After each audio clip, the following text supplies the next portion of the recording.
د خوست ولایت د تڼیو ولسوالۍ د میشتو درنامیو او خوبیخیلو قومونو اړوند د دوو کورنیو ترمنځ 100 کلنه دښمني چې د یوې خوا 2 کسان او د مقابل جانب 1 کس پکې وژل شوی و د قومي مخورو د اوږدو کوښښونو په پایله کې په قومي نرخ او دودې د دښمنۍ ټوپۍ ړنګه او دواړو په خپلو کې روغه جوړه وکړه. نه په دې کې د 3 میاشتې حال ځاله راونه و اخر په دې د کانای کړل چې دغه ځنه یو جانب دغه غنه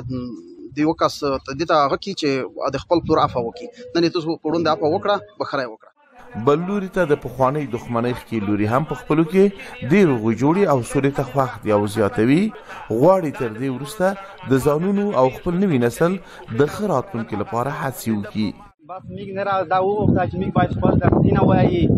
خپل ژوند جوړ کړي موږ د بدۍ نه نه را ډاډه وکړه چې نه را بدي وږدا نه کړي چې بدي د نوي داسې جبټت په مټ وچاوي دا ډیره بختوره دا ډیره خبرز ده خو یې سمو سپینګری ستاسو فکر وکړي چې اتفاق په څومره بعد وګوري ان زه نن دمره خښولم چې ځان سره دا وړه جهان دا وړه دنیا دا میټر دا هر شی کې مخبل دي.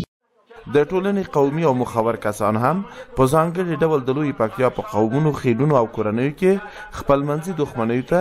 د یو ناورین په نظر ګوري او غواړي چې ټول د نویو پیښیدونکو دښمنیو مخه ونیسي او پخوانیو هغو ته د حل لارې پیدا کړي. دا ډېر ناوړه اثرات لري ځکه په دې کې خلک قتلېږي د خلک ژوند د مانځه سي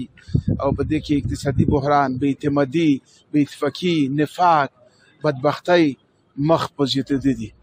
موږ کوشش دا دی چې ډېرې قومونو سره مې روابط نیولي دي انشاءالله په ډېرې کمه ورځې کې به نه داسې شخړې هم په دوستۍ بدلې شي. یاد دې وي په ټولو پښتنو په ځانګړي ډول د لوی پکتیا او خوست په قومونو خیلونو او کورنیو کې د ځمکو غرونو دښتو او د توربرګلوۍ پر مسایلو دښمنۍ اوږده مخینه لري. ځایي مسؤلین وایي دوی سره دا مهال د خوست په کچه څه د پاسه 900 د دښمنۍ پیښې ثبت دي چې 323 هغه یې یوازې د تڼیو په ولسوالۍ کې دي.